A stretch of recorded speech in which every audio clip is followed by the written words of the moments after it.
Gila, apa yang disampaikan Jokowi lebih gila dari Pak Harto.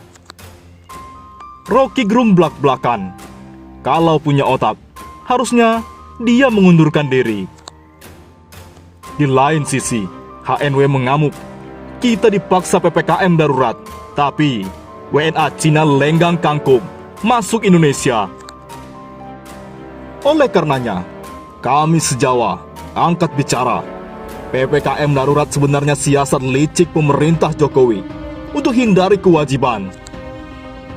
Rakyat ditekan, tapi TKA Cina dibebaskan.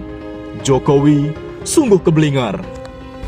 Kita dipaksa PPKM darurat, tapi WNA Cina lenggang kangkung masuk Indonesia. Kembali masuknya tenaga kerja asing ke Indonesia di tengah pembatasan masyarakat menandakan pemerintah tidak benar-benar serius bekerja menekan laju penularan COVID-19. Diketahui sebanyak 20 TKA asal Cina kembali datang ke Indonesia melalui Bandara Udara Sultan Hasanuddin untuk bekerja di smelter PT Huadi Nikel Alloy Indonesia di Kabupaten Bantaeng, Sulawesi Selatan, Sabtu malam. Ini menandakan adanya ambigu kebijakan pemerintah dan orang menilai pemerintah tidak serius memberlakukan keputusan terakhir terkait dengan PPKM darurat, kata Wakil Ketua MPR RI, Hidayat Nur Wahid. Harusnya, jika pemerintah benar-benar serius mengatasi COVID-19 ini, akses pintu masuk ke Indonesia dari luar negeri ditutup. Ia pun pesimis, kebijakan pembatasan masyarakat dalam negeri melalui PPKM darurat bisa berjalan efektif. Sebab, beberapa varian baru COVID-19 di Indonesia datangnya dari luar negeri. Munculnya berbagai varian baru, apakah itu varian dari Afrika Selatan, Inggris, India, Brazil, itu kan semua dari luar. Termasuk semua orang masih ingat kasus pertama kali muncul dari Wuhan.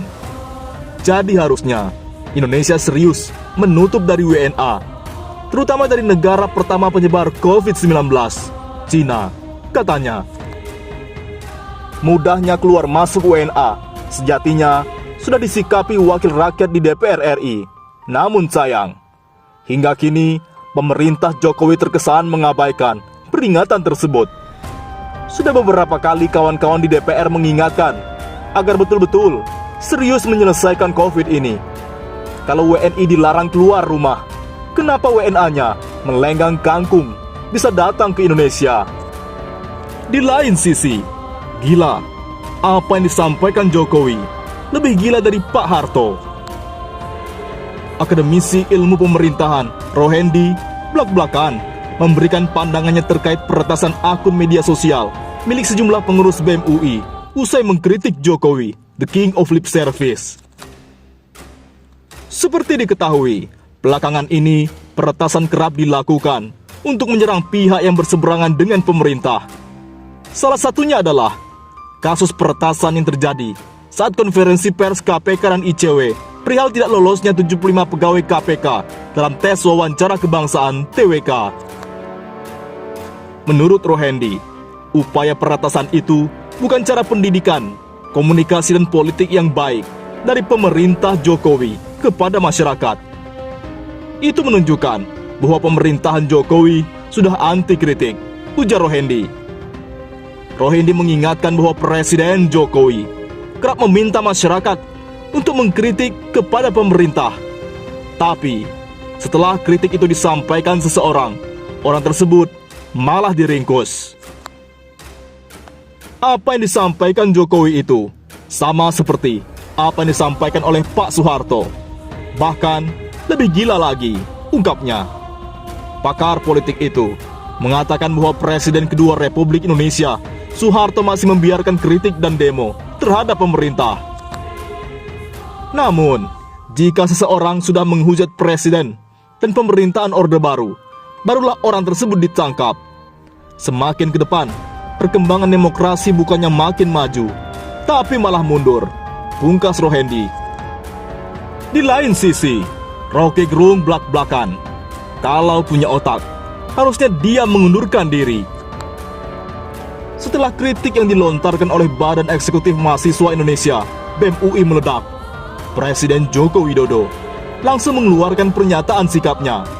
Dalam kritik tersebut, Jokowi disebut sebagai King of Lip Service, di mana ucapannya seringkali dianggap tidak sesuai dengan perbuatannya. Hal tersebut diungkapkan Rocky Gerung dalam video yang diunggahnya. Poinnya, Presiden menginginkan rektor mempertanggungjawabkan mengapa terjadi keributan.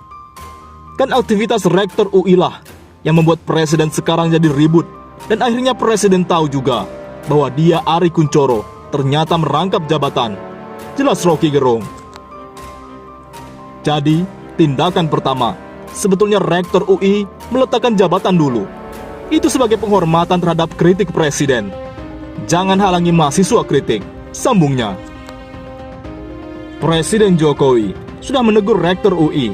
Nah, kalau rektor UI-nya punya otak, harusnya dia mengundurkan diri dong. Masa dia tidak menghormati itu, ungkapnya. Bahkan Rocky Gerung mengungkap bahwa Ari Kunchoro tak memiliki kemampuan untuk berpikir politis. Tak hanya itu, Rocky Gerung juga mengatakan bahwa Ari Kunchoro telah melanggar etika akademik. Di lain sisi, kami sejawa, PPKM darurat sebenarnya siasat licik pemerintahan Jokowi. Hindari kewajiban.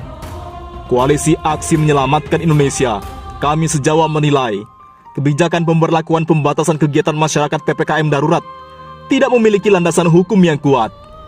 Menurut kami, keadaan darurat dalam PPKM harusnya diputuskan lewat undang-undang dan bukan hanya menggunakan landasan instruksi Mendagri 15 tahun 2021. Pemerintah Jokowi terkesan seenaknya dan sudah menjadikan kebiasaan mempermainkan hukum. Tegas sikap kami sejawa. Kami menjelaskan, berdasarkan Undang-Undang 4 tahun 1984 tentang wabah penyakit menular dan Undang-Undang 6 tahun 2018 tentang kekarantinaan kesehatan, maupun Undang-Undang nomor 6 tahun 2018 menyatakan menteri yang berwenang mengurusi kedua undang-undang tersebut adalah Kementerian Kesehatan, bukan Menteri Dalam Negeri. Pemerintah Jokowi menganggap masyarakat tidak pernah tahu hukum dan bisa saja dibodohi. Istilah PPKM darurat ini sebenarnya siasat licik dengan menghindar dari kewajiban yang ditetapkan undang-undang. Tegas kami sejawa.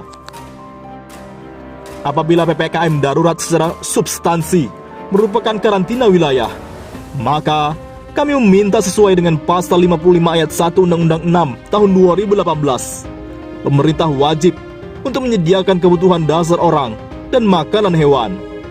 Di satu sisi, menggunakan undang-undang tersebut sebagai sanksi untuk mengancam kepada masyarakat. Di sisi lain, menghindar dari kewajiban